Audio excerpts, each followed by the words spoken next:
মই এতিয়াও আস্থা ৰাখিছোঁ সকলোবোৰ যেনেকৈ জুবিনে কৈছিলে যে মই চিধা মানুহ চিধা কথা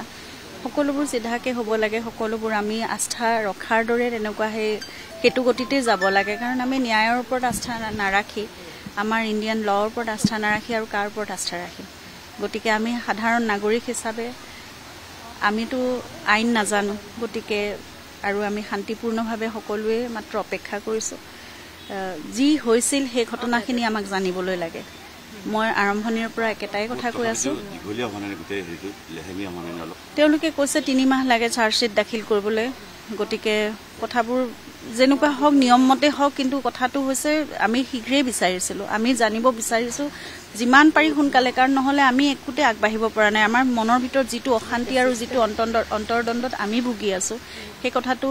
নাজানো কোনে কেনেকৈ কিমান অনুধাৱন কৰিব পাৰে কিন্তু গোটেই অসমৰ মানুহে এতিয়া সেই এটা উত্তৰৰ বাবে ৰৈ আছে যে জুবিনদাৰ লগত শেষত কি হৈছিল সকলোৱে একেটা প্ৰশ্ন সুধি আছে ময়ো সুধিছোঁ জুবিনৰ লগত সেই সময়ত কি হৈছিল আমি সেইটোৱে জানিব বিচাৰিছোঁ সাবমিট কৰিছে নেকি সাবমিট মানে ভিডিঅ' হওক বা অন্তিম নাই যিখিনি নাই মোকতো একো দিয়া নাই যিখিনি ছ'চিয়েল মিডিয়াত দেখি আছোঁ সকলোৱে দেখিছে ময়ো সেইখিনিয়ে দেখি আছোঁ গতিকে সিদ্ধাৰ্থক বহুত কাষৰ পৰা পাইছিলে সিদ্ধাৰ্থক কিমান বিশ্বাসত লৈছিলে আপুনি সিদ্ধাৰ্থে হওক শেখৰে হওক